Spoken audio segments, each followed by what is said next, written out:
Hey guys, Mo here. The audio is a little janky in this episode, and we apologize for it. We had some issues with our recorder. If you hear any taps or beeps, we apologize, and I've tried to fix the best I can. So we hope you enjoy the show, so thank you very much. My name's Mo, and what's your name? My name's TJ. And my name's TJ, and what's your name? I just fucking said it's Mo.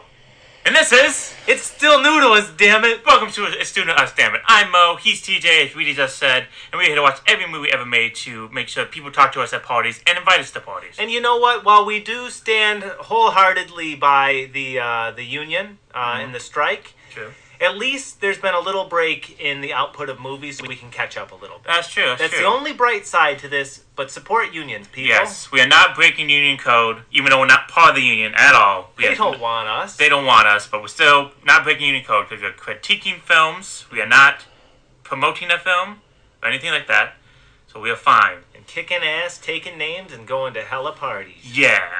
At least that's what we're hoping for. Definitely. All right, banter time. Banter time. Banter time. Banter time. Banter time. Banter time. Banter time. Banter time. Banter time. Banter time. Banter time. Banter time. Banter time. How are you today? I'm good. How you doing, TJ? Pretty good, man. Pretty good. You watched All In yesterday. I did. It was awesome. Yeah. Another backstage fight with CM Punk, but besides that, it was good. Classic. Yeah, it was great. Everything was great. Every match was good. The CM Punk match with Samoa Joe was actually really good. We opened it. The tag team match with FTR and Young Bucks went on smoothly. Nice. Nobody got held back because he got arrested for gun violence. So that's good. The main event was amazing, and friendship can win against anything, TJ. That's terrific. It's amazing. I'm glad that tag team is not to end just yet. It is not, And no. they are the Ring of Honor champions. They are the Ring of Honor champions, yes. Very well deserved, Yes. I am sure. Terrific. You think MJF will ever listen to this podcast? No. Yeah, And if he did, he would roast us. he would. He would definitely He would roast destroy us. us. Oh, yeah. Definitely. Yeah. I one time saw a video of this guy saying, like, I want some encouraging words from MJF or something, or like roast his girlfriend, and then he decided to roast the dude, and it was, in the end, it was like, what the fuck? Yeah, at this point, if you ask MJF to do something for you, he's going to do the opposite, I think. Yeah, did I tell you how he splashed the water on the kid, and the kid didn't see it coming? Oh, yeah. Yeah. Oh, yeah. And I understand the mom was not happy about Yeah, it. definitely. But honestly... But, like, if I was that kid, I look like years later, I'd be like, that was me! Oh, yeah, that'd be awesome in Yeah, retrospect. definitely. Yeah. Definitely. No, MJF's great. That's great. I just don't want to engage in conversation because I'm not witty enough to keep up with that. No, he'll destroy me verbally and Oh, just make me hell cry. Yeah. Absolutely. Probably in front of your girlfriend, in fact. Mm-hmm. Yeah, definitely. Then he'd steal her. Then you steal it, yeah. Yeah. Mm-hmm. What have you done since last week? You watched anything good? No movies, but I have today started watching Tales from the Crypt. Oh, terrific show. Yes. Very good. Amazing. It's Very good. pulpy, campy fun. Oh, it is great. It is. That was a great Mwah. show. I love Yes. it. I watched one today. I was watching a little bit while I was cooking. It was Lance Hendrickson and the guy from Roadhouse who owned the bar. Okay. They were gamblers. Was that Dalton? No, it wasn't No. Dalton. No, it wasn't Patrick Swayze. It was the guy who owned the bar. That Oh, Dalton was Patrick Swayze. Yeah. Sorry, okay. Yeah, who hired Dalton. Okay. Gotcha, okay. Yeah. So they were gamblers, like degenerate gamblers who just bet on anything. And so they were having an argument, and they're like, okay, let's do Russian roulette. Uh-huh. But no, that doesn't work. The guns doesn't work. So they're like, okay, let's play body part Oh, poker. I do remember that. So they just start chopping each other body parts off, and at the very end, they're just like nubs. Terrific, yes. Yeah. Yeah, that really was a great Yeah. show. I watched the one right before here where a land developer wants to marry a rich girl to get more money to buy the land, Fantastic. and he gets a potion from his ex-girlfriend who's a voodoo priestess, and he gives her the potion, and she dies, but she keeps on coming back because the potion is like will love you forever. And each gotcha. version she comes back is this more grotesque and more grotesque until the guy dies, but the Sure. voodoo priestess brings him back to life and says like you must pay. Are there any anthology shows today that are comparable? Like, I know Black Mirror is terrific, but there's Yeah. only like 6 episodes a season. I mean, Tales from the Crypt, they were doing like 20 episodes a season. Yeah. Hour-long episodes. Well, they're really pulpy stories. I mean, it's not really It's true. deep thinking things, but it's Yeah, really that's fun. very true. You're I right. watched one where it's like little kids are trying to show that a funeral director and a pharmacist are in cahoots together and murdering people for the money. That was really fun because you see the guys turn on each other. The guys turn on each other, and you see the parlor guy, the funeral parlor guy. He pours acid down the pharmacist's throat, and it's awesome. Sounds unpleasant. Then you see one scene. Then the very end, his guts get sucked out into like a vacuum machine, and they get all swirly. It's fantastic. It's great. Yeah, that is fantastic. They get mincemeat. And I know that it's not on the same level of Black Mirror. I just mean I love or the Twilight Zone. Is this? And I was disappointed with the modern Twilight Zone revival. It's not terrible, but nothing in my mind tops the original. Yeah. But the anthology format is, I'm a sucker for it. Yeah. It's good stuff. Tales of the Crypt is amazing. The Crypt Keeper is amazing. I love him. Yeah. So he comes back now. He's an icon, man. Yeah. He's an icon. Yeah. So that's about it. Mostly just the Tales of the Crypt, and that's it. So yeah. I've just been plugging through Cheers still. That's really it. I did try to show Rachel There's Something About Mary the other night. Yeah. She fell asleep naturally 15 minutes in. Have you seen the movie? No, I've seen parts of it, though. I know the... It is funny going back and watching a movie like that because it could never be made today. Yeah. It simply could never be made. I just know about the cum hair. That's about it. And the cat attack. Icon. Yeah, that's an iconic scene, but she's also got a brother who's like special needs. Oh, yeah, could not... You're just watching it. It's like that Seinfeld when Kramer is mistaken for someone with cognitive impairment, and you just could not do it these days. But in a way, it's just... You laugh at it because it is a product of its time, and it's just so damn stupid, and it's tongue-in-cheek. Like, it's in on the joke. Yeah. Funny movie, though. Yeah. And one of those guys who directed it won an Oscar. Farrelly Brothers? Yeah, because he what did made... he win it for? Green Book. Oh, okay. I forgot that actually. Yeah, he went on to do that. Yeah, definitely. Yeah. So shit. Fantastic. Yeah. So I guess that's the end to banter. Oh wait, I've got to tell you what books I'm reading. Sure. I'm reading a book called Double Whammy. It's about a private eye / photographer who goes down south to investigate a death of a competitive fisherman. Oh. Yeah. Is it nonfiction? It's fiction.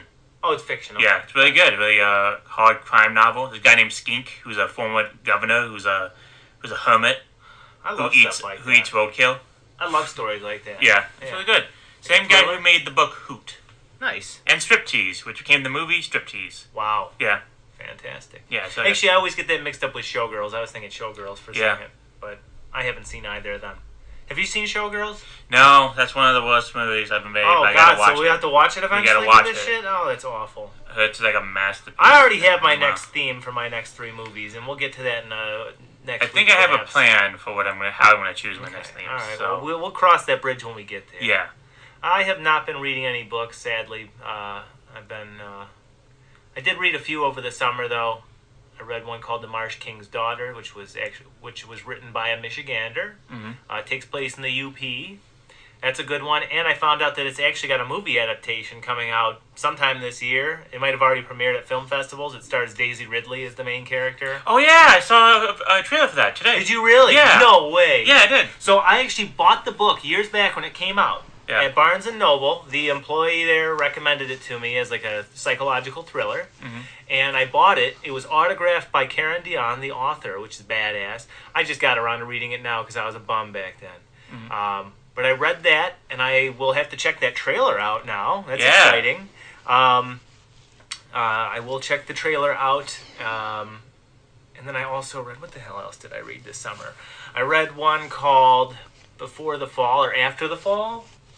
I don't remember. There was an alright one. There was also a thriller, a mystery about a plane crash and what caused it. The events leading up to it. Yeah, it was like a political thriller, kinda. Yeah, make sure you watch the YouTube channel Man Carrying Things. He mostly does short meme videos, but he also does book reviews, and he goes into he loves hard crime drama, like from the 90s and 50s and stuff like that. So he goes into deep depth into those. So yeah, that's really cool. Nice. Yeah. Nice. I also read a couple Ernest Hemingway books. Oh, really? Just got at the library because, oh, hell, why not? I've always heard Ernest Hemingway, is that like the Manly Man guy who's like... Correct. Okay, yeah. Ended up shooting himself with a gun purchased at Abercrombie & Fitch.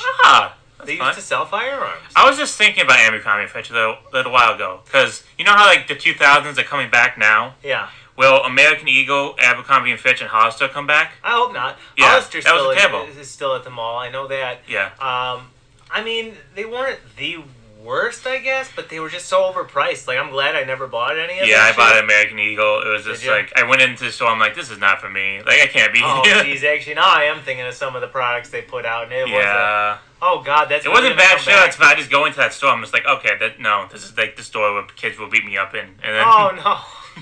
Oh, no. I Yeah. did more of my shopping at Hot Topic, actually. a little bit of the same, too, yeah. Yeah. So that goofy, like, preppy T-shirt phase. Where it's like, your T-shirt with Abercrombie and Fitch stitched onto it costs Yeah. $45. Mm-hmm. Good for you. Mhm. Well, regardless, it is weird to think that at one point Abercrombie and Fitch was like a market that sold like everything. Yeah. Clothing, firearms. Yeah. And actually, because of his death, I think they moved away from firearms. Oh, really? Yeah. But I read The Sun Also Rises, as well as... I think I read that in school. That's, Did you? That's a tale about a family in Chicago in, like, the 1950s. No. The Sun Also Rises is actually semi-biographical about him in his 20s when he and his friends went to see the bullfights in Spain. So Oh, that's Ernest Hemingway. Okay, Hemingway, I was yeah. thinking of Raisin in the Sun. That's what I was thinking. Oh, that's a good book. That's a I good read book, that. yes. That's a Thinking really of good that. one. Yeah. But I read that and The Old Man and the Sea.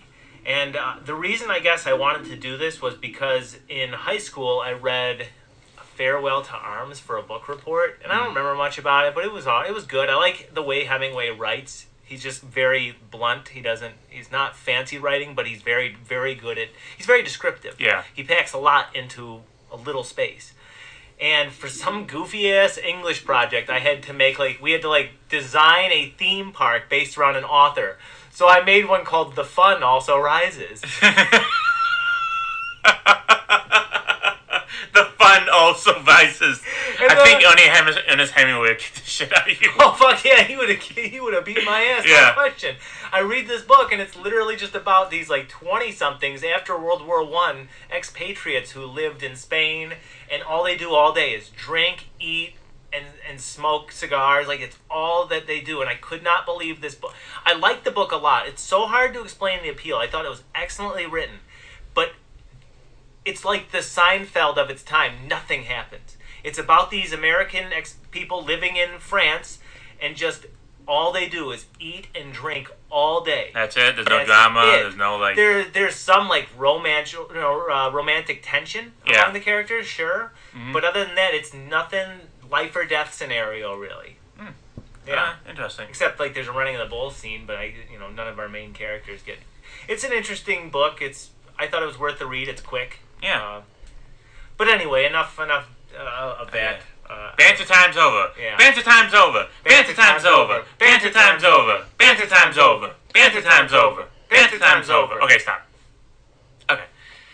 Directed by Makoto Sanaka and written by Makoto Sanaka. I believe it's Shinkei. Sorry, Makoto Shinkei. Best known for Suzumi and Weathering You.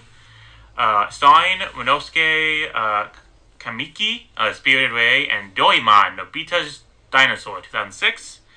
And Monet Kamarasi, Wolf Children, and Yokai Watch, Shadow Side, Oni no Fukastu. That's the Japanese cast. And for the American cast, we have Michael Sinter-Nicholas, Leonardo from the Teenage Mutant Ninja Turtles in 2003 series, Dean Venture from the Venture Bros. Wow. Nice. Yeah. And Stephanie Shi, Hinata from Naruto Shippuden, and Ohimi Inui from Bleach. Okay. Yeah. And yeah, that's the film itself. TJ, why don't we get into... Should we get into what this film about, or like why I decided to choose this film? Why don't we start with why you chose it and what we knew about it? Okay, so your name. So, like I said before, when we did not Snowpiercer. What am I thinking of? The movie Ghost in the Shell? Ghost in the Shell. Mm-hmm. I had that movie on my shelf, and I had another movie on my shelf I haven't watched in a while. That I got at a convention. It's called Barefoot Again. I did not add that movie. I forgot to. So I decided, okay, what should be an anime movie that's like huge? So I decided to have the biggest movie of all time in Japan, which is Your Name. This movie, the budget was 750 million yen, which is 5.5 million today, and box office was 382.2 million dollars, which in yen is 5,600,911,680 dollars. Sorry, yen. Damn. Yeah. So yeah, it's the highest grossing movie of all time in Japan. Until I think actually it was beat by the Demon Slayer movie. I could be wrong about that, but I think that's I could be right. But yeah, it was the highest grossing movie of all time in Japan at one point. Yeah, so I said, okay, why not do this? This is like the most popular anime movie of all time in Japan, and like really popular in anime circles and everything. So why not your name? So yeah, that's why I chose it. All right, that works. Yeah, and I have no idea what the plot's about. I think I knew it was about body switching, but that's about it. Yeah. Gotcha. Mm-hmm. Yeah, I had nothing. I had no idea what it was about either. Not a clue. In fact, when you reminded me, or when we spun the wheel last time, and you reminded me, or you said the movie's Your Name for next week, I said, wait, that's the name of it? I knew nothing about this movie going into it, as was pretty much the case with the other two movies. Hell, actually, all the movies from this one. 7 Year Itch, I knew the Marilyn Monroe scene, but yeah, other than that, nothing. So, went into it with virgin eyes. Virgin eyes. Mm-hmm. I went in with Betty Davis eyes. Oh, did you? Okay. Yes, so it's different. Yeah. So mildly experienced? Yeah. Okay, gotcha. Very good. We shall see if it lived up to your expectations. It had. And what it impressed upon me. Yeah. Okay, so that's why we chose to watch it. TJ, what the fuck's this movie about? All right. Your Name follows teenagers Mitsuha and Taki, complete strangers living completely different lives. Mitsuha lives in the quiet town of Itomori, where she is the mayor's daughter, and Taki lives in a crammed Tokyo apartment and must work as a waiter in a local restaurant to get by. One day, the two unexpectedly wake up in one another's body, experiences they write off as lucid dreams at first. As these body swaps persist as the weeks go on, however, the two work to make contact through diary entries and even notes on their bodies. Mitsuha sets Taki up on a date with a coworker, and Taki helps improve Mitsuha's social standing at school. Taki's date is pleasant, but his thoughts are on Mitsuha the entire time. As such, after their body swapping stops abruptly, he sets off with a couple friends to track her down. Despite not knowing the name of her town, he sketches it from memory, and a local restaurant owner recognizes it as Itomori, a local farming village that was largely wiped out by debris from a comet 3 years back. Further research confirms that, to Taki's horror, his consciousness with Mitsuha was divided not just by geography, but by 3 years, and Mitsuha was one of the casualties of this natural disaster. Devastated in realizing his memories and digital paper trail of Mitsuha is beginning to fade, he races to a shrine he visited while in Mitsuha's body before. In this shrine is some kuchikamizaki. There it is. A ceremonial sake made with rice that ferments in human saliva. Mitsuha's in this case. Taki drinks the kuchikamizaki, which unlocks a memory from 3 years prior, wherein Mitsuha traveled to Tokyo to find him. At the time she tracked him down, however, he didn't know anything about her, and she left him only with a hair ribbon that he has since worn on his wrist. The next day he awakens in Mitsuha's body. A conversation with Hitoa, Mitsuha's grandmother, reveals that she is aware of this body-swapping phenomenon as it has run in their family. Taki quickly realizes that he can save Itomori, and he recruits the help of Mitsuha's closest friends for a plot to hijack the town's emergency broadcast system to evacuate residents toward an area of the town unaffected by the imminent comet. Miraculously, Taki's plan works, and just before the comet strikes during twilight, Mitsuha and Taki finally meet, face to face. They agree to write one another's name on their hands so they won't forget each other after the comet event, but twilight ends before Mitsuha can write her name on Taki, and the two are again separated by 3 years. Once back in their own realities, their memories of the other and their shared experiences fade rapidly. Years later, both are young adults living in Tokyo and looking for their place in the world when, by chance, their train cars pass and their eyes meet momentarily. Fueled by feelings they don't entirely understand, the two scour the city streets looking for one another until they finally meet, and the film ends with each asking the other what their name is. In the end, Mild hilarity ensues, but if your heart is not warmed by the ending of this film, then you are just a bastard. Yay! That was great, TJ. Thank you. Of course. That was amazing. Of course. Yeah, so let's start with this movie then. Okay, Let's do it. This movie felt more anime than the rest of the movies we watched. I mean, the other ones was just like the starting out point of what anime is. I mean, it had the stereotypical, like, opening, way it looks and everything. That each one had a different look. The ones we watched before, like definitely Satoshi Kon and Oshii, the man who made Ghost in the Shell, each definitely had a distinct look of what anime looked like back then. Mm-hmm. Now this is like, well, since this is the most recent movie we have done, this is the more related to what anime is now. Of course. Sure. Yeah, the look, the feel, everything else. I mean, there's an opening. There's an opening to this movie. I didn't see that coming. I'm like, oh my god, it's an anime opening with the full soundtrack and everything. It's like, wow. Right. Cool. And let me just say off the bat, I mean, the animation in this movie is 10 out of 10. It's superb. Yeah. I've never seen any. Do you think it's better than like the this. two films we've seen, Ghost in the Shell and... Yeah. Oh, yeah. 100%. I mean, just in terms of realism, like, it doesn't have the style that the other two have because the others are more fantastical than this one. This one's fantasy, but it's a lot more mundane. But, like, one of the opening scenes, her grandmother's fixing breakfast, and the eggs, watching the eggs crack and land on the skillet, and it looks so Ghibli-esque, real. yes, yeah. Yeah, exactly.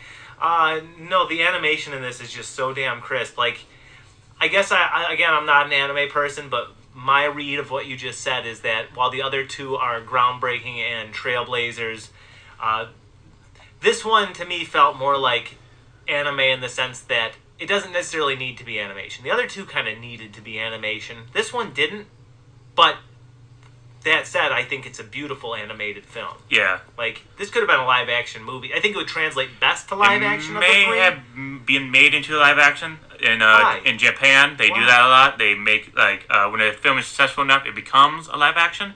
And we'll get into later that they're trying to remake it now. So do they not respect anime the way that... I thought that it was considered on the same level as live action. With anime in Japan culture, like in cartoons and our culture, people still think that's for children. It's kind of the same, except they think it's for degenerates, mostly because of a lot of anime that is very, let's say, perverted. Okay. Yeah, very perverted. A lot of, unfortunately, a lot of young women, think kids, like, that's really popular in some areas. That's sad. Weird, perverted things in there. That's one of the many tropes of anime. You get very perverted humor, and I think some of it's funny, some of it's very sexist. They don't really think highly of anime, and people really, I thought it was I cinema. could be wrong. Yes, it is cinema. They are proud of some things. Yeah. Like the culture is very popular. Like you go to Japan, One Piece is everywhere, which hopefully it will be soon. But we're not promote that because we're for the union. So yes, that's right. I would not say what it's for. So yeah, sure. But the anime One Piece in Japan and the manga is very popular. I mean, the stores, advertising, everywhere. It's like us. We see like Garfield, we see like Sonic the Hedgehog, Mario, stuff like that. Yeah, they sell products and stuff. It's very popular. So is Dragon Ball. So is Bleach. So is Naruto. Exactly. So, I love how you say Sonic and Mario. They originated from Japan. They originated from Japan, yes, of course. But no, I know what you mean, though. Yeah, exactly. Like the peanuts. The peanuts are everywhere. But like people consider the peanuts high art. Yeah, Mickey. People consider like the peanuts high art. Some do. I do.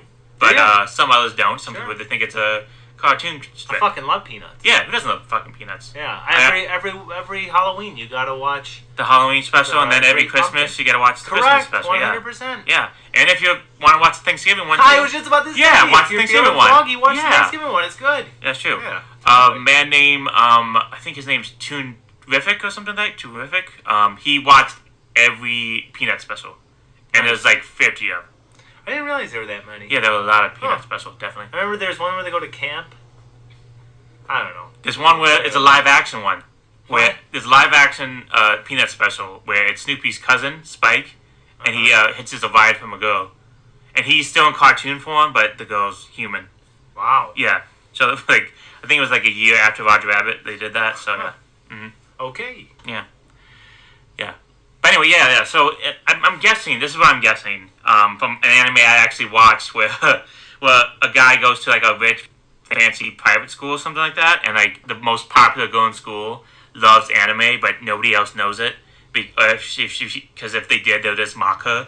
So I was like, okay, is that what people think about anime? Like it's for like monsters or something? Like I think like you know how back 20, 30 years ago people thought nerd stuff is for disgusting people. Like you know how like I said last time, they said they wouldn't make like X-Men movies or like Spider-Man movies because this is for nerds. We're not going to make stuff for nerds. These people are disgusting. So they're like, no, we won't do it until it started making money. And then they started making money. Nerds ended up being successful people. Yeah. And then it turns out to be all our culture, which is terrible. But, you know. It's a bummer. I mean, it's slightly a bummer, yeah. Yeah, definitely. But yeah. A little balance is all I ask for. Everything is now franchised. Yeah, exactly, It's hard. It's a bummer. So that's what I think it is now. Like, I think, like, the thing was, like, people in Japan think arcades are for degenerates, like, for bad people who do crime and stuff, you know. We don't think Aren't that. they? Arcades? Oh, yeah. Really? No. No, okay, yeah. Tattoos in Japan, people still think if you have a tattoo, you're a criminal or you're Yakuza or something Well, like that's that. just true. You're going to hell. Yeah, you're going to hell. Yeah. Yeah, but even if you have like a small tattoo, like say something like "I love you," like that, that's like no. Great, enjoy it in this life because you won't in the next. That's all I have to say to you, tattooed freaks out there. Yeah. Yeah. I was just waiting. I was like, okay, wait. I just said, yeah, I agree with you. What am I supposed to do now? All right, we'll keep the anti-tattoo rhetoric. Okay, with anti-tattue rhetoric on the down low. I have Yeah. tattoos. So that's what I think people think of anime. Of course, these films are highly successful in Japan. Like Ghibli films, highly successful. Always like, but you know, people think, oh, anime, weird, fucked up shit. Like people in America think that stuff too. Like, weird anime, like it shows tentacles and all that stuff. And there is a lot of that. I'm not gonna lie. There's a lot of degenerate things. There's this one video I saw on YouTube where he's talking about a manga about a love slave. It's slavery right now in anime is coming back, but in a weird way. They're like Randall from Clerks 2. I'm taking it back. I'm taking it back. So it's really weird. But sometimes you get weird shit, and sometimes that weird shit reads like the most amazing stuff you've ever seen. Like Kill la Kill is insane. It's about territorial society that's all about fashion and about school uniforms. So if you have if you're at the highest ranks in the school uniforms, you get superpowers.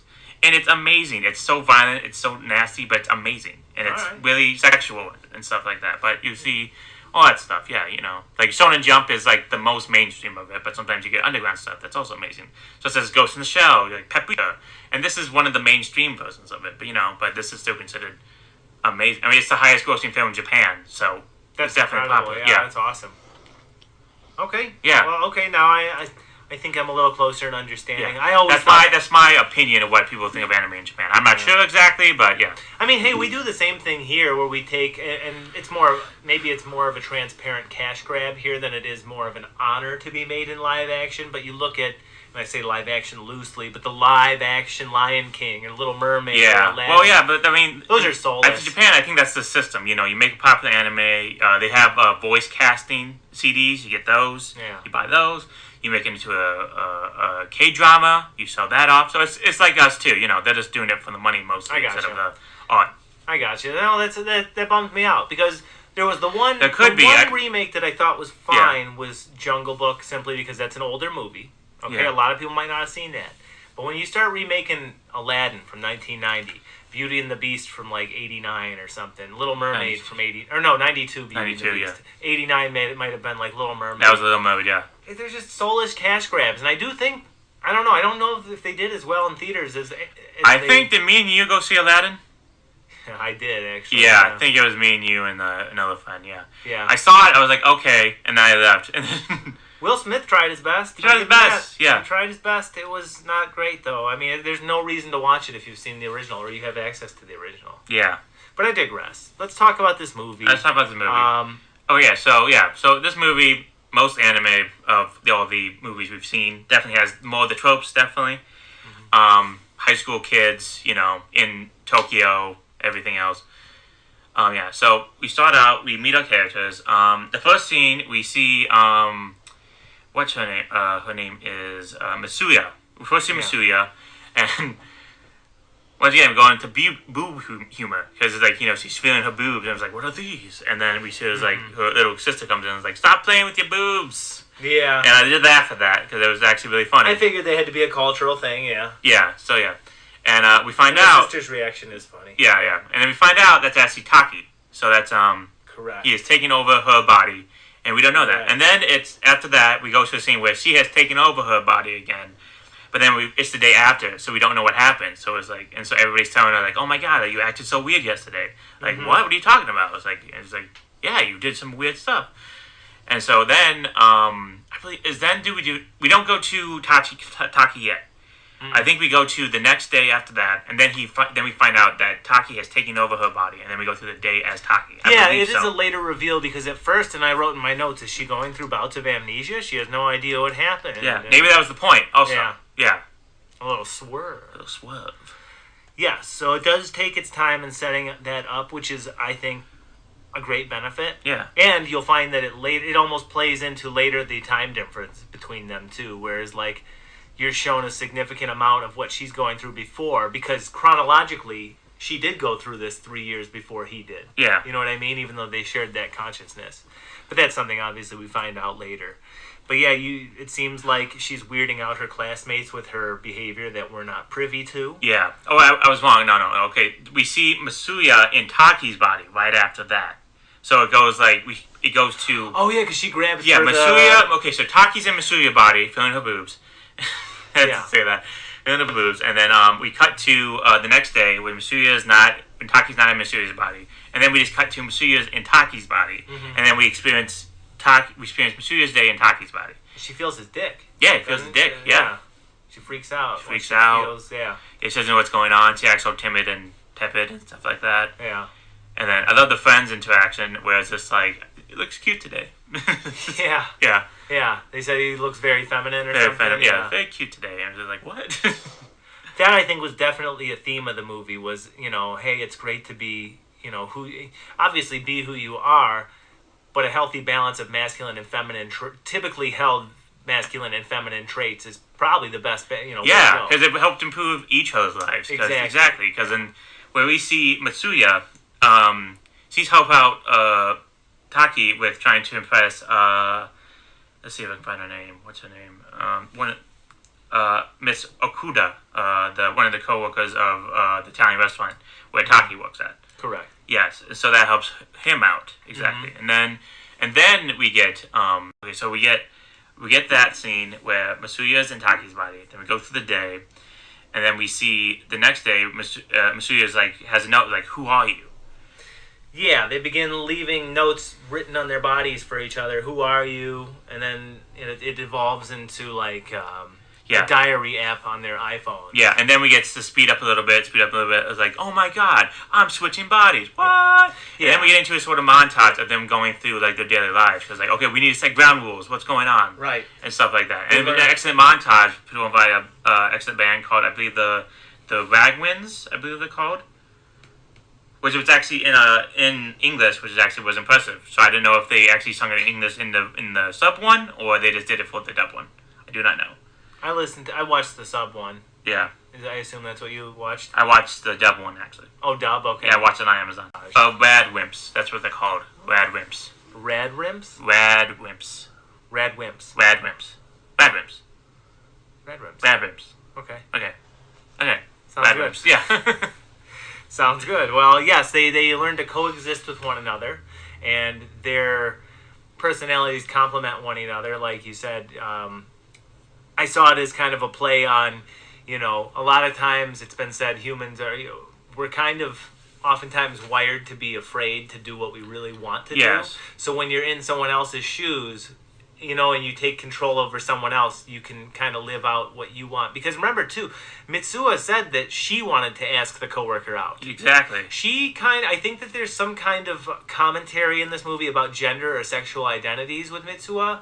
It's never explicitly stated, but early on she says, "I wish I was a boy in Tokyo." Yeah. No, I think she says she wants to date a boy in Tokyo.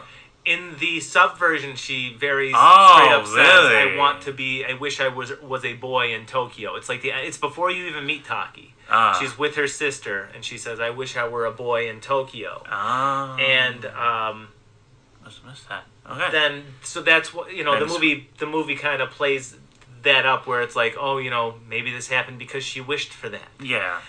Which is understandable because Masuya, her life, very stressful. Her father left her and her younger sister to live with her grandma after the mother died, and now he's the mayor of the town. And now the mayor is trying to change the town into a more modern area, and he's making backroom deals and stuff with contractors and stuff like that. And it's very stressful because he's trying not to piss off her father, and her father is putting pressure on her to I guess be a model student, even though he doesn't really interact with her at all. See, that's it too. Yeah, he's still very strict on her without kind of still being an absentee dad, and even at that lower level, the city level of municipality, politics are politics. Yeah, and they make it a point to say, oh, it's an election year, so he can't be there for her. It's a full time. You're never off the clock doing that. Yeah. That election game. So he's very demanding of her, despite the fact that he really knows very little about her. True. And then in contrast, I don't know what her economic situation is, but it looks like she lives a relatively mundane, comfortable life. Yes, she's her grandma's the main priestess of the temple. Correct. Yes, correct. But it doesn't seem like money is a huge concern. No. I think she's pretty much taken care of. Whereas Taki, you see, he lives. It's not specified in the Japanese. Yeah, he lives with a single parent. And he has to work a job to make more money, and there's right. And she complains in the montage how come you don't have any money? It's because you keep on spending it. Right, because you keep on spending it. Why do you work so much? Because you keep on spending my money. Yeah. And, she's not used to the hard work, and we both were kitchen servers at one point, and we know what it's like. So definitely, it can be rough. Yeah. Okay. So we get after we see Masuya in his body. I believe right after that. I was thinking about it. What happens right after that? Okay, Masuya. We're in the kitchen. She talks to Miss Akudera. Miss Akudera. They talk together. She shows a very cute little thing into her skirt, which I thought was nice when she was dealing with a mean customer. That was really beautiful. So right after that. Again, that's that feminine quality side. To show traditionally feminine to sew something artsy into her skirt, because that's when Taki's body is being run by Mitsuha. Yeah, and that's I think when she sets up the date. We don't see that. I don't think you see that scene explicitly, but that's kind of when I do think she starts falling for the waitress. Yeah, Mitsuha herself. Even though I think that before the body swapping began, Taki probably did have a crush on Okudera.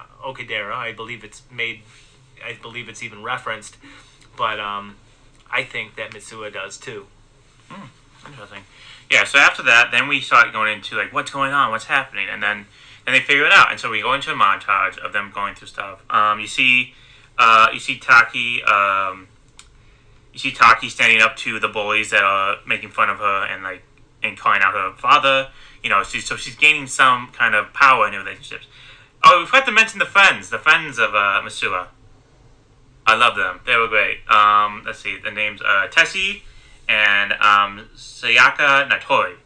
The man, the 17-year-old Tessie, he's the kid, he's the boy, and then Sakai Natori is the girl.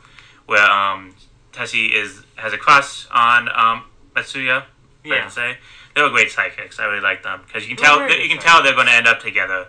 So because they were fighting all the time, right? So they were great. But that was a great little part of the film. So yeah, but Taki standing up in Matsuya's body. He may not be acting like a girl, but he's standing up to them. He's getting popularity with girls and boys because they're getting more. He's getting confessions from both. And Masuya's in Taki's body, he's becoming more feminine, and she is living out her dreams in his body, taking photos at cafes every day, hanging out with Miss Akadre. Sorry, I can't pronounce that name. Akudera. Yeah. And he's getting more and more romantic with each other, so that's good. And so after so then we go to the date. I think it ends on the montage ends on the date between Taki and Okidora. Yeah.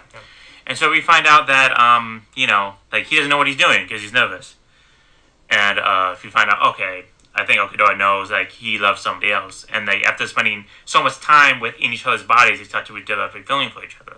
Because right now it's like kind of like a love-hate relationship. They start writing on each other's bodies, leaving notes like, "Don't do that, don't touch this," stuff like that, loser, stuff like that, making fun of them, especially when on the date when when she gives him articles on how to pick up women. I thought that was really funny. That was pretty funny. Yeah. And he's in the bathroom during lunch, like reading them. Yeah. Yeah, that was funny. Yeah. And so they realized, like, okay, they're not really meant to be for each other. And so he is now more interested in Masuya. And so he's waiting, okay, now, but unfortunately, they stopped. And so he decided, they stopped switching bodies. So he now decided to go to the place where she lives. He doesn't know where it is, though, which is weird. That I thought was weird, yeah. I would have thought, like, okay, they would have exchanged information or stuff like that, like, he did have her phone number, so that's not that weird, but he would have been like, oh, where do you live? And it was just like, no, but we don't know, he doesn't know that. I'll make the concession just for the sake of narrative, the twist. I will make the concession that, he lived in her body that long and didn't learn the name of the village. But it was funny, because I was like, how would you not know that? Yeah. But it's asked once, like, where are we? Like, even if it's a weird question to ask during that time, it's just like, right. Nice to know. And so they decided, he begins drawing the city where he lives, until one day he decides, okay, I'm going to go out there. And his friend, the guy with the glasses, and then Mr. Koda, go with them. And that's also a great montage where he's trying to find everything out, but they're just doing tourist shit, like taking photos with mascots, eating food. So that was really fun. And then he find out, oh my god, the city was destroyed 3 years ago by a comet that was coming to Earth. Yeah. Yeah, a piece of it fell apart and it hit this town and destroyed everybody. And most everybody was dead, including Masura. So they find out there are 3 years in the past. That was a hell of a twist. That was a hell of a twist. That was a hell of a twist. It got me big time. Yeah. Like, whoa, okay. Whoa. Because, like, what's so strong about this twist is that for this first act of the movie, you think it's just going to be some Freaky Friday type exactly. body swapping. It's going to be this, like, intentional... lighthearted, they have to find each other in real life. Yeah. Like, it's not going to be, you think it's going to be more lighthearted. Like, he's going to help her stand up to her father. He's going to help him try to get a girlfriend, but finds out they need each other. We thought that was going to happen, but no. Actually, it does kind of happen like that. No, but in a completely different way than we expected. Well, yeah, this twist here shakes turns the whole movie on its head, and where you have this light romantic comedy for the first act, the second act is largely very depressing, and it's about the grieving process, I would say, in some ways. Yeah. It is a little heart-wrenching. I almost cried during this movie multiple times. Definitely, because I mostly don't really cry during movies, but sometimes, like, I was watching the new My Adventures with Superman, like the latest episode. I almost cried at work. It was the new Adventures of Superman on HBO. Yeah. Really? Yeah, I almost cried. It was that emotional because we just found out like all this stuff and everything, and like there's this one scene. I won't spoil that much, but there's one scene where you see like aliens destroying the world. And like the military people think like, okay, why did this happen? Why are you doing this? And then he just cries and says, I don't know. Like it was like, oh god, that felt so soul crushing. But it's because people watch. Oh wait, sorry, Union. Do not watch My Adventures with Superman. We are a pro-Union podcast. Yeah, that's true. That's true. Yes. Until the writers and the actors get what they need, do not watch My Adventures with Superman. Yeah, agreed. Yes, exactly. But anyway, yes. So yeah, the scene I almost cried in was when he drank the sake and he started getting the memories of her mother. That almost made me just like bawl. I was just like, oh god. When he gets that vision and that memory of her finding him on the train that one day and he has no idea who she is. Yeah. And she's she knows who he is. That was powerful to me because that's like kind of it shows that he wasn't the only one that sought her out. She sought him out years in advance, and how painful it had to be for her because she reciprocated the emotional, the romantic feelings for him, ultimately.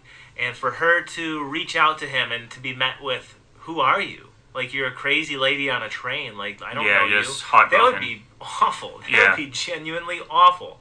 So to find that revelation that she did seek him out and that they both sought one another out, but it was the wrong timing, it's very powerful. Because Yeah. I have to imagine that's largely prevalent in the real world, man. I love the saying, water finds its level, right? It's like whatever will be, will be. Sometimes the timing's just wrong. Yeah. For romance, for, employment opportunity, anything. Sometimes the timing is just wrong. But the universe has a way of, leveling things out. And Yeah. so I think that was kind of a play on that whole... Yeah, well, this whole movie is basically about time and what connects us through time. Like, the thread in general was all about that, because it says, like, because the grandma talks a lot about time, and, like, well, time affects us and stuff. And it's like, there are those strings, that's why they use the strings a lot. That's why they make beads, because they make bracelets, because, like, everything, this thread connects us both. Mm-hmm. Like, this time connects us both, so that's why he keeps the thread with him. Yes. Because it connects him to her. Correct. Yes. Yes, it's very metaphoric. And it's much better. It's a much better explanation than Michael Keaton's in The Flash recently, the spaghetti principle, where he explains to the Flash, because the Flash time travels to a different reality where Ben Affleck is not Batman, but Michael Keaton is. And Michael Keaton, he's like also like 30 years older than Affleck. Yeah. And Michael Keaton just matter-of-factly explains, oh no, it doesn't work like that. When you change time, it's like, and he uses a dry spaghetti strand. He's like, no, it doesn't branch off. It's a whole new timeline. And he uses a spaghetti noodle to show that. It's really... Amazing. It's amazing in how seriously he delivers it when, like, I feel like any astrophysicist would say, no, that's not Yeah. true. But whatever, it's Michael Keaton. Which is weird, because they're using a thread, which is, I mean, it's definitely different from a noodle, but, like, in the wrong hands, like, that, like, maybe in this film, like, if he does the noodle analogy, that makes more sense. Or that could be done better than, like, what they did in that film. Maybe, although it should be worth noting that this one's not about time travel really No, so it's much not. as that one was. Yeah. They don't necessarily time travel when their consciousnesses meet so much as it's like a cosmic phenomenon. So That's it's true. Like it's the magic hour. There's a There's a Twilight motif in this movie, and I didn't exactly understand what it was, but there's a recurring recurring mention of Twilight and the Twilight hour, and I always compare it to maybe the Twilight Zone when things don't have to make sense, right? Yeah. When it's day and night at the same time. There's also a weird motif of door jam point of views. Did you notice that? Yes, I did see that. Maybe maybe that's like a sliding door reference. Like you entering. I think so, and that's when you see it. Subway doors, house door, like the Japanese house doors that slide. This sliding door. Like each different time you open the door, a new thing could happen. Yeah. Yeah, it's something that happens. I mean, maybe not a dozen times, but a lot. Where you see the point of view of the bottom of a door jam with the door coming at you or away from you. Yeah. And it looks really cool. It's a great transition effect, right? But I was wondering, there's got to be a reason for that. You know what I mean? That's how my mind works. I was like a big English student. I did a lot of literature classes. In yes, I know. The theme park, fun. The fun also rises. Fun also rises. Don't make it happen. Yeah. I gotta see if I can find that because I don't remember what any of the attractions possibly could have been for an Ernest Hemingway themed theme park. Jesus Christ. I'm sure it had an Abercrombie and Fitch. Though. Yes, that's amazing. Okay, yeah, so... But no, there's this door jam point of view motif that I had to imagine was significant. That's true, yeah.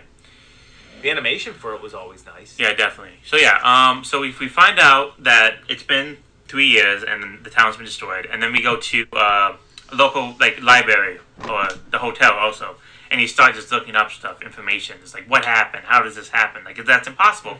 I just saw her, a second ago. She told him, the last time they saw each other, she told him about the comet. Yeah. There'll be a comet. What comet? Yeah. And he had no idea about it. Yeah. And then you see another heartbreaking scene where it's like, I got all these notes, and then you just see all the notes just start disappearing in front of him. And this girl just disappearing in front of him. That was yeah, and then she just forgets her name, and it's just like, oh my god. It's like... It is kind of like when if you have amnesia or you have Alzheimer's and dyslexia. Once you think you know what's happening, and all of a sudden it just disappears right in front of you. Yeah. And that's like the most heartbreaking thing you can see in anybody's life, where you've known somebody for so long, and all of a sudden you just don't. Yeah, when the diary entries she left him start disappearing, that's when I knew, oh, this isn't the movie I thought it was going to be. No. The next step is he decides to save her. That's it. All right. His only option now is to find something that she physically left in the world, and luckily during that time, heat was in her body when the grandma and the little sister, they went to a shrine to put the sake they had in a Kuchikamazaki into a temple. And so luckily that's the one thing that could connect them. And I read a review saying that was a weird scene. I don't know why she didn't know why that was in there, but I think I understand why that was in there, because it connects them. Like, it was not just like any sake or any kamazaki. She literally made it herself. She chewed it up, spit it out, and then it became fermented, and then became that. But that's a part of her. It was a part of her, and then once he finds a part of her, he becomes connected again to her. Yeah. Yeah. Yeah, it reestablishes a link between them. And that's when he's able to swap into her body again, and he realizes this is my chance to rewrite history. Yeah. And save the town from this comet strike. Yeah, then it becomes an adventure movie. It's just like, we gotta save the town, folks. Yeah, each act is distinctly like a different genre, isn't it? Romantic comedy, drama itself, and then it becomes an adventure movie to save the town. 100%. 100%. And I thought that it transitions between those three quote-unquote genres so expertly. Yeah. I love when her friend Tessie, the boy, was just like, okay, I'm in it. Let's save the town. Yeah. Oh, yeah. No questions asked. And then Sokka was like, what? Like, we're getting in trouble. Like, we gotta save the town. That's right. Yeah, and how do we do that? We explode the power lines. Yeah. The power plant. We explode it.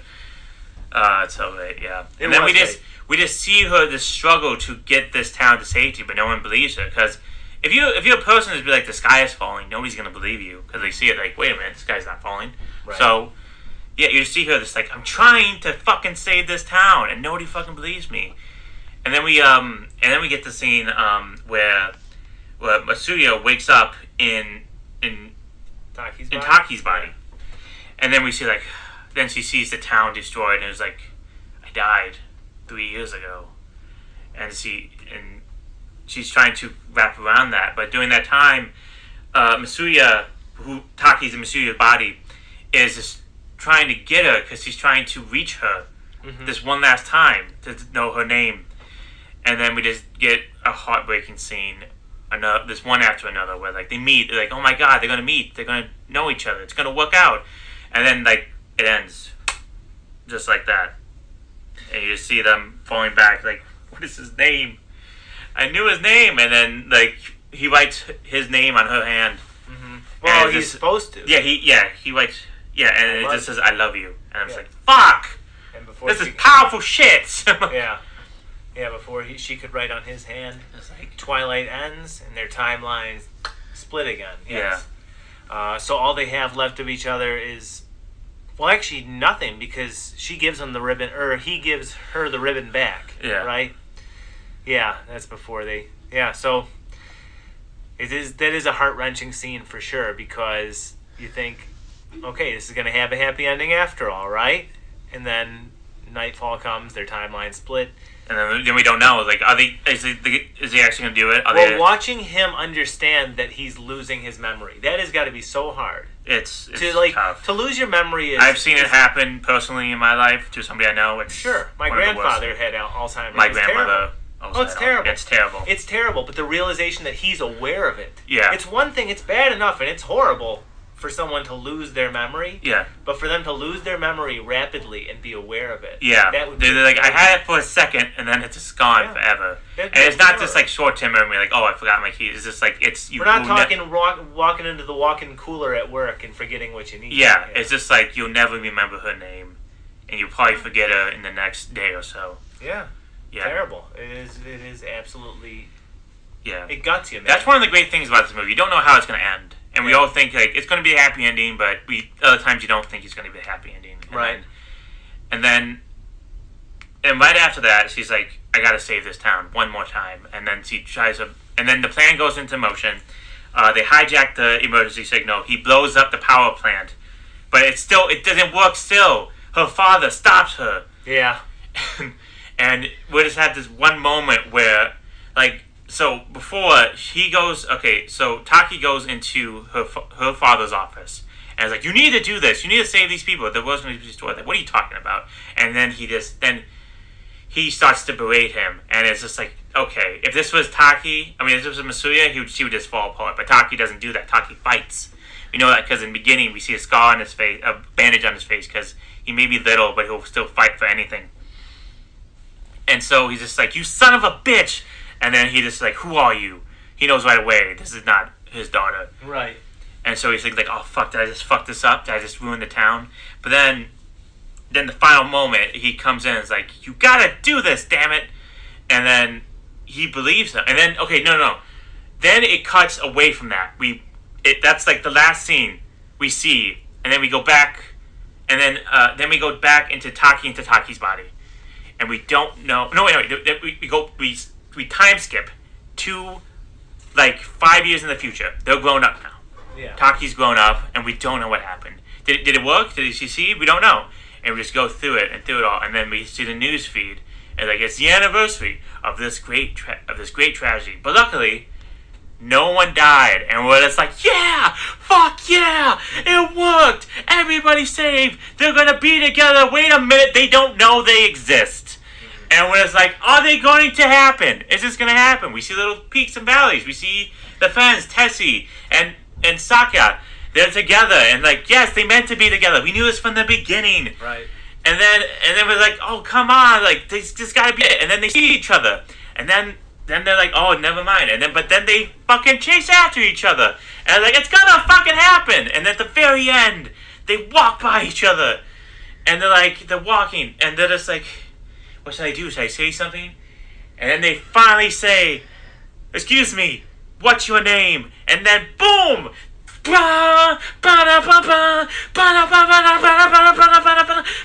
happens. They are in love. We don't see it, but we know it's gonna be a happy ending. And I was like, yes, absolutely. And I was like, fuck yeah. And that's the movie. Ah. It ends on a beautiful note. Yeah. No question. God. This guy's a fucking genius. I would never think like that. Yeah. I would think to show the explosion, show them they got saved. But no, he decides, fuck it, time skip. We're going to wait to show you slowly what happens. And then we're going to finally show you that they're going to get together, but in the most slowest way possible to put you in the mindset that maybe this won't happen. Because they forgot each other. It's brilliant because in lesser hands, yes, it would have shown the immediate aftermath of the explosion and show the town celebrating. Hey, we're okay, everyone's okay. Showing Mitsuha embraced with her father and showing, her and her friends, the celebrating this like high five. Exactly, yeah. And maybe we get a scene where Tessie and Sayaka are kissing, and they're like what? And then they're like, and they keep on kissing. Right. Right, it would have been like the end of Return of the Jedi or something with the Ewok celebration in lesser hands. But the truth of the matter is, as likable as the supporting cast is, as well done as they are, this movie is really not about them. Yeah, and you do get that little glimpse of Tessie and Sayaka. Yeah. But otherwise, like her dad, the mayor, her grandmother, even the story's not really about them. So this movie, what it all boils down to is Taki and Mitsuha, and I think that the ending is perfect because that fast forward. Because, it's happy on one hand that everyone was saved from that explosion, but also then you sober up and remember, oh yeah, but they still had no memory of one another, and we transition into this time where they're trying to find their place in the world. Especially him, I get the sense. Yes, he does not have a job. He's still trying to down a job. Yeah. And he's trying, I forget exactly what he was trying to go into. I think he was trying to be like an architect. Sure, but it was like specifically like he had very good like high building moral towns, standards. Building towns, Yeah. making right livable places. Yeah. Right, so it was something that was altruistic but not marketable. Yeah. Which sadly, at least in a lot of cases, won't get you the big bucks. It won't get you gainful employment oftentimes. Yeah. But he's just trying. They're trying to find their place in the world, and they both know that there's something that's missing. Yes. It's almost something that they know that they're missing out on. And then when they pass each other on those trains, and they start chasing one another through the streets, and you know that you're hoping that they're gonna meet, even though you know deep down they will. That scene when they catch each other on the stairs and they walk past each other is so powerful because you think, like, put yourself in their positions. They both are chasing this person and they don't know why. So they're like, if I say something to this person, I'm going to come off as insane. But they're both burning to do it, and they realize might be my only opportunity, and damn it, they take that opportunity. Yeah. And then when she cries and she's like, "What's your name?" I was like, "Fuck yes." It was great. This is it. Yeah. It was an outstanding story told in this movie. A really unique and original story that, again, I thought I could tell you what the movie was going to be just by the first act, and that's because I'm a fucking idiot. This movie turns you upside down multiple times, turns you on your head, and it delivers in all three acts. Distinct flavors in each act, and it delivers. Definitely. Outstanding stuff. Yeah. And the way we describe these movies, that's why we should be invited to fucking parties, because you get that. Yeah. Yeah. That's right. Definitely. Okay, that was the end of the movie. Oh, God. It was so emotional. We're already at an hour. This is like the longest we've gone in a while. That's all right. We still got final thoughts, too. True. Which I guess we should go into now. Sure. Because we've detailed the whole movie and everything. Okay, so I'll give mine first. I knew only like two things going into this movie. This is the body swap movie, and this is like the most popular movie in Japan of all time. Like, this is the most highest grossing of all time, until recently.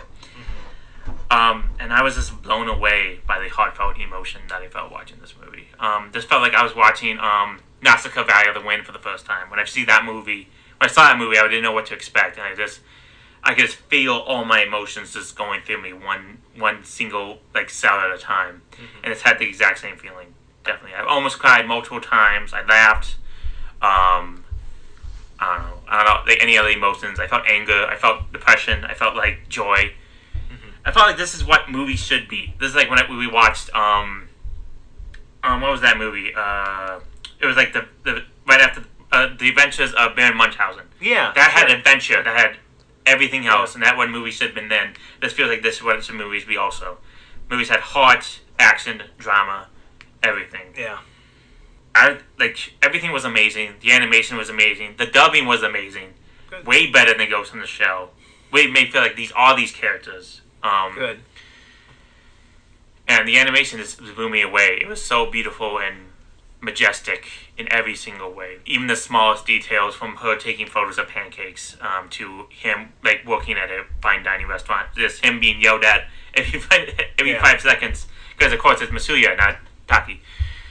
I don't know, it's just made my heart melt, and I feel like this is what films should be, and this is why I love cinema. I would give this 6 out of 6 stars. Okay. Yes. If I can go higher, I would, but I'm not going to break that law of our show. So 6 out of 6 stars. Terrific. Mm-hmm. I saw in this movie something that's packed to the gills with feeling.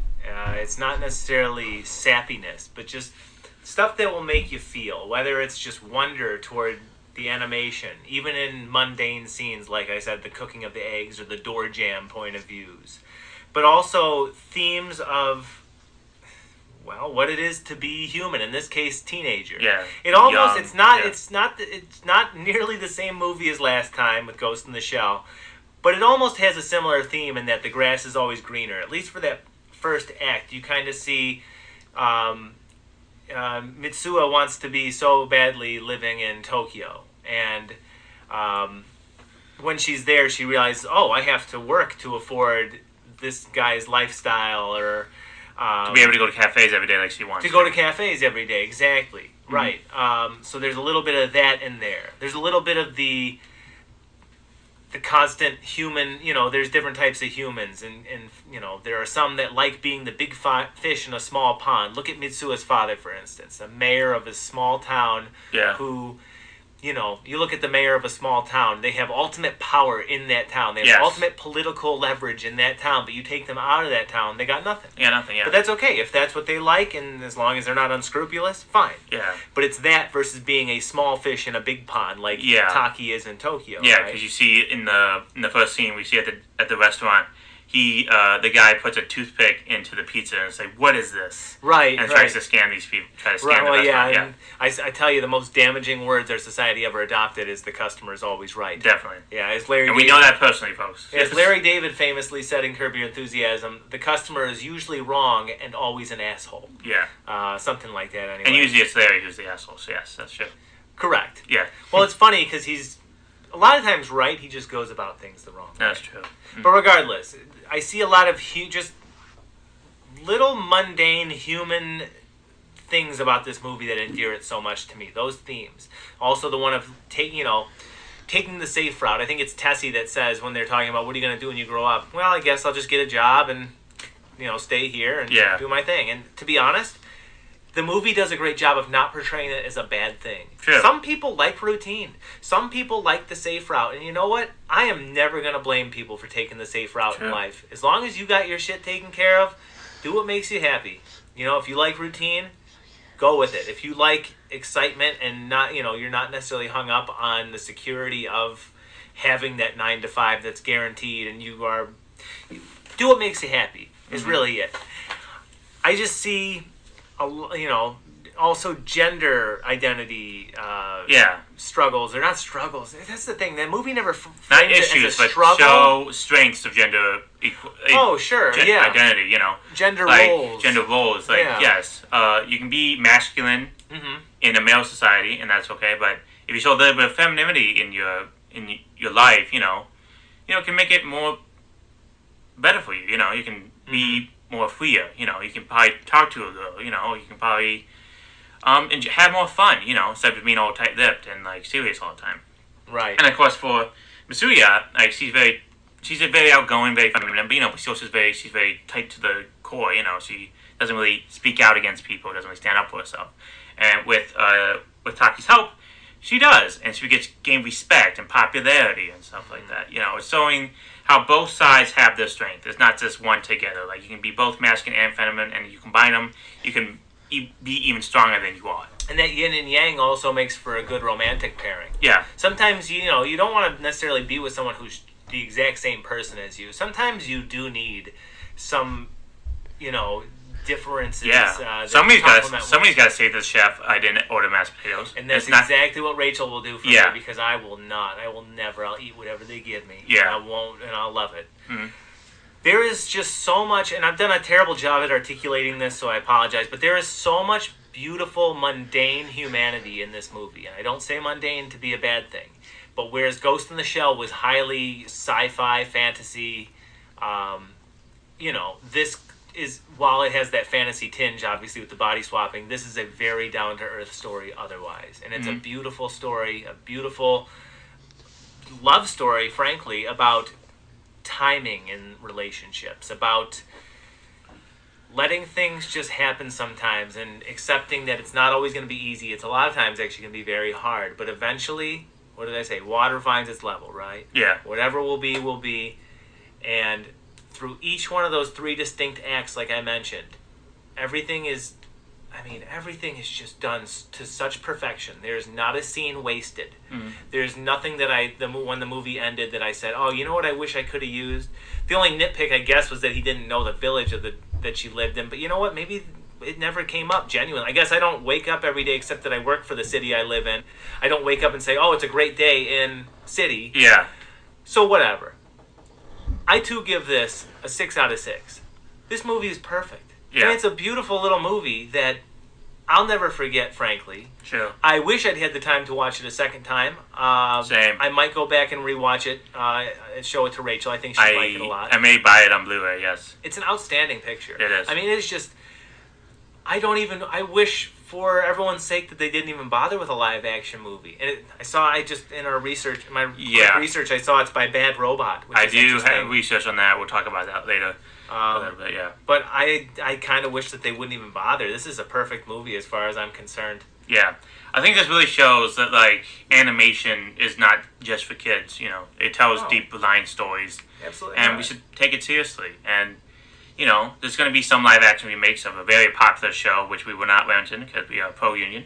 But, yeah, it's just, I don't know, it makes me feel. That's how it only makes me favorite. Like, if a movie can make me feel and look that beautiful, then that's a perfect movie to me.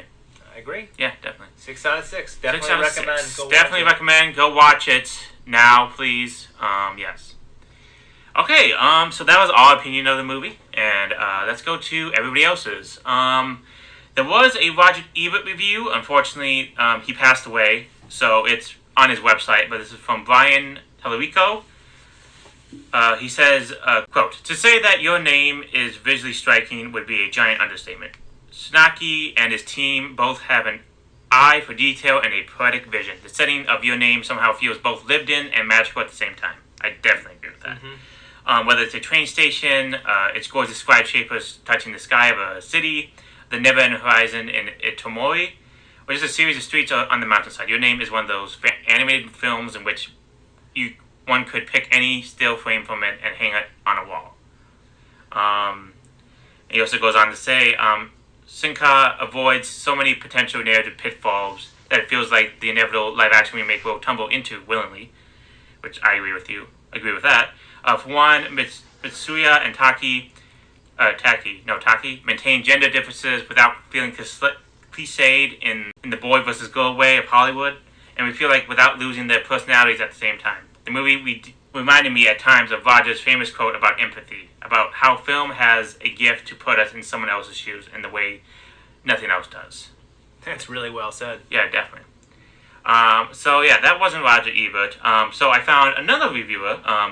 If you guys listen to the Blank Check podcast, you may know Emily St. James, a critic who writes for many publications. This one's from Vulture.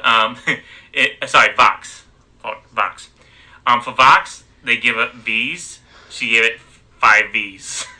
Wow. 5 V's, baby. That's a great rating system. Yeah. She writes, director Makoto Sanake turns your name, which he also wrote, into a almost heartbreakingly gorgeous film to just look at. Even if you turn off the sound, the story is more or less clear from the visuals, but at any moment might include a snowbound Tokyo cityscape or a comet streaking through the sky or a lazy summer day in the country. But she also wrote, American viewers may find themselves confused by the few cultural leaps the story expects of its audience, such as like the ceremony, the religion aspect, such as, the temples and all that stuff, and certain aspects of Tokyo living. Definitely. Do Americans think that everywhere else in the world lives the way we live? No, I think most of the time people think other people live in huts, or it's like everything's downgraded technology-wise. Except for like Japan. I hope not. Yeah. Get half our technology from them. Yeah. So she said that, and she says she's not 100% sure how the sake is involved in the plot, but I think I explained that. What I thought it was about. It doesn't have to make physical sense, like, you know what I mean? Yeah.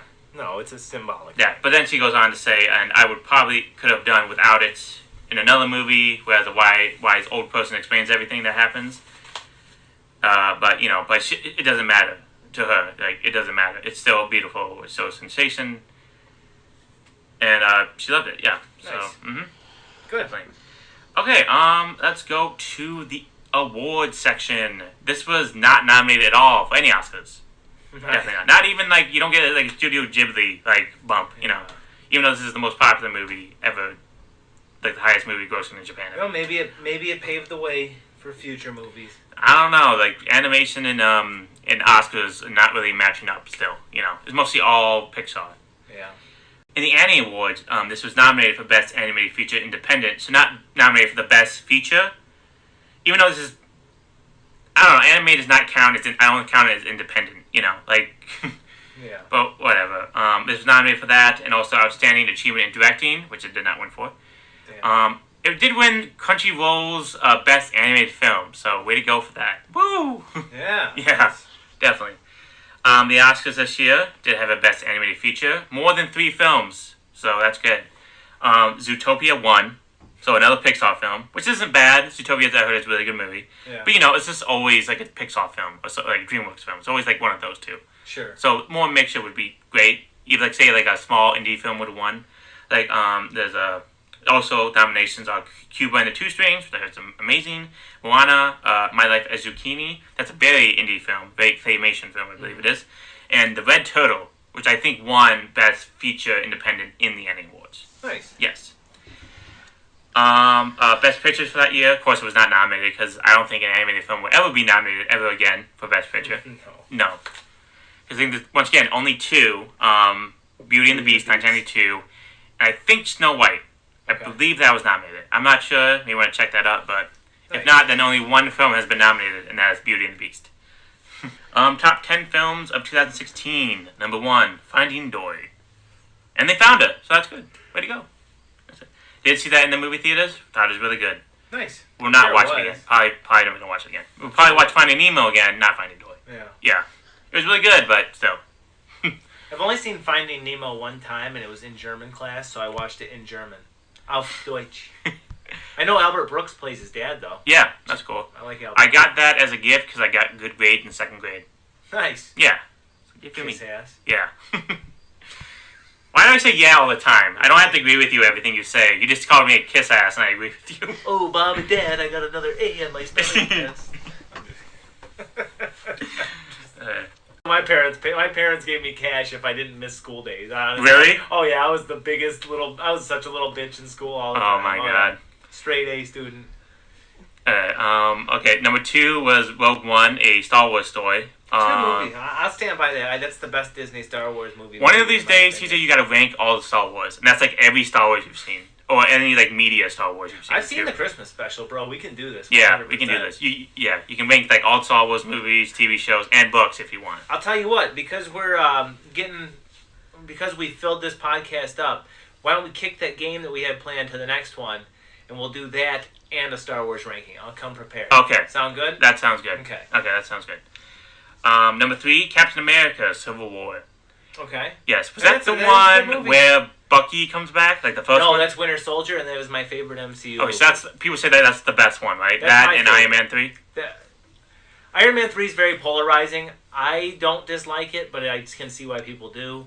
Civil War is the one where it's Team Iron Man versus Team Cap. Okay, that one, over yeah. Bucky. Over Bucky. It is kind of a fight over Bucky, Yeah, though. yeah. I think Captain America: Winter Soldier. That's people consider that the best one, right?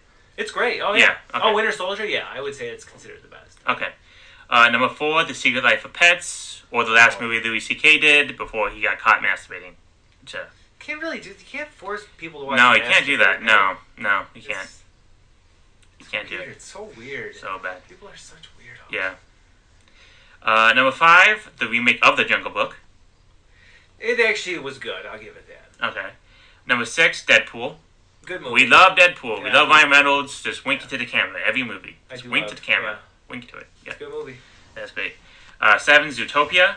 Okay. 8, Batman v Superman: Dawn of Justice. Oh, fucking disappointment. Did you watch that opening night? Oh, yeah. Oh, Yeah. God, yeah. What a disappointment. Mm-hmm. All you had to do was steal from the comic books. Yeah. Number 9, another disappointment, Suicide Squad. Not the James Gunn just version. awful. Just awful. Yeah. Saw that opening night, too. Oof. Yeah, just an awful movie. And number 10, Star Wars Episode 8, Star Wars Episode 7, The Force Awakens. In retrospect, it was alright, I guess. It was good. I thought it was like actually watching the first Star Wars for the first time. Yeah, and that's what they were going for. Yeah. And they did it. Mm-hmm. Yeah, we'll get that into Wow, the rankings. I can't wait till your rankings. I want to see like where you rank. Like, Sure. Yeah. And this is like every Star Wars you've ever done. Like you can do movies, TV shows, books. Oh, I can do the TV. Well, books might be a little hard. I can't Okay. rank the books. I'll do Okay. movies and TV. I'll do movies and TV shows. Okay. Okay, and those are the top 10 films. Unfortunately, because this is not really... It was released in the United States, of course, but probably not worldwide. Sorry, probably not around the country. Probably in select theaters and stuff like that. You can probably see it once at AMC 30. Yeah. Yeah. Okay, let's go into fun facts. I actually have some. Very short. The red braid cord that Mitsuya wears represents the invisible red string of fate that is said to connect them to the fated person, according to Japanese tradition. This is the first anime film not made by Studio Ghibli or Hayao Miyazaki to gross 10 billion yen at the Japanese box office. Nice. It was also the second highest grossing anime film before being surpassed by Demon Slayer the movie, Mugen Train. So I was right about that. Masuya's name means 3 leaves and follows the family trait. Her grandmother, Hitora, is 1 leaf. Her mother, Futuba, is 2 leaves. And her little sister, Yotsura, is 4 leaves. Nice. Yeah. All through Itomori is a fictional town. It was basically based on the existing Japanese town of Hida, which we can see in the movie because it says the pictures of Hida. So yeah, so that gives it away a little bit. And the Japanese band Radwimps. Mm-hmm. Radwimps. Yeah. Radwimps. Radwimps. Yes. Radwimps. Worked closely with the director on the script and story to create complete contemporary music to it, which was actually amazing because each one felt like a music video in its own right. Yeah. Very true. That's great. The remake of this movie. There has not been a TV show remake of this movie in Japan or in Korea or anywhere else. Okay? There's a light novel adaptation. Alright, the remake of this movie in America is a possibility that could happen. At first, it was attached to J.J. Abrams and Eric Kaiser, who wrote Arrival. And director would be Mark Webb, who directed 500 Days of Summer and The Amazing Spider-Man. Mm-hmm. The first one, yes. Which I thought was good. Yeah, when I first saw it. Maybe if I rewatch it, I'll think it's bad, but I have no idea yet. It's fine. Yes. So the plot of that would have been a young Native American woman living in the rural area and a young man from Chicago switch bodies. Oh. I can see that. Actually, that is interesting. That is interesting, yes. But that has not happened, and they have moved on to other projects. And then Lee Isaac Chung, who directed the movie Minari, which was nominated for a few Oscars, I believe in 2021, the COVID year. It's a very beautiful family drama of I believe a Korean family moving into a rural area and adjusting to that. Yeah, and he's gonna be making the Twisters sequel called Twisters. Wow. Yeah. That's what the world needs. You know, that might reunite America. I heard it's supposed to be like a spin-off story. So yeah. That could actually work. Yeah. He would take it over in 2020, and he mostly worked with a script penned by Emily B. Gordon, which if you do not know, she's a podcaster/comedian. She did the podcast. I don't know if she still does it. The Indoor Kid with her husband, Kumal Najani, who is in the Externals. Yeah. Yeah. She's really funny. She produced The Meltdown, which is a comedy TV show in the early 2010s, which was really funny because experimental comedians go on there, and it's really great. So that would have been actually really good. But Chung left the project in 2021 for scheduling issues, and now it is being helmed by Carlos Lopez Estrada, who made Raya and the Last Dragon, and he announced he would direct and rewrite it. So in 2022. So that's all the news I can find on it right now. So we don't know if it's going to happen. I don't need it, to be honest. Yeah. But if it happens, we'll see. We'll play it by ear. Yeah, definitely. We'll have to see it. Yeah. And that was the film. This is the podcast. We have gone an hour and a half. Oh, just one more thing. Yeah. I want to ask you, right now, I'm going to put you on the spot. If we were to swap bodies for a full 24 hours, I want to know what you would do with my life. Because I'm going to tell you what I would do with yours. Okay. I would enroll you in as many timeshares and pyramid schemes as I possibly could. Okay. I would just jerk off in your office in front of everybody. I enjoyed talking about this movie. Yes, great. 6 out of 6. Is this the first 6 out of 6 movie? For you, yes. For me, I think I gave Paprika 6 out of 6. Did you? Okay. I think I did. Wow, I'm going to be interested to see how you rank at the end here.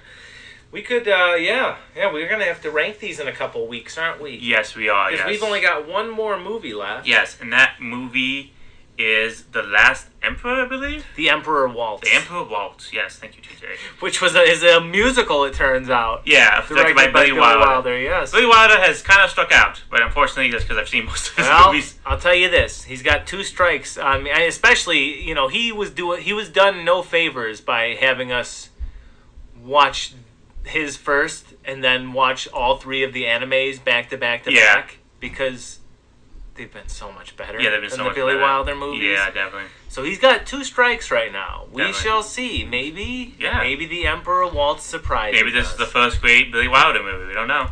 Maybe. There's a reason. There's a reason the man has the pedigree that he has. Definitely, yeah.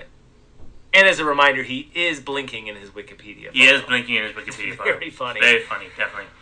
So Okay. we shall see with the Emperor. We shall Waltz. see, definitely. So, this has been the show. If you like us, please like, subscribe, do whatever you need to do to follow us. If you hate us, tell us. Comment to us. Talk to us. Mm-hmm. Say something. Hello, Jack. My friend Jack now listens to this podcast. Hi, Jack. Hi, Jack. If you listen to this, I don't know. Yo, fuck Jeremy. Fuck Jeremy. We don't know it. We do know one Jeremy, but we don't talk to him anymore. Fuck him. Fuck him. Yeah. Fuck Jeremy.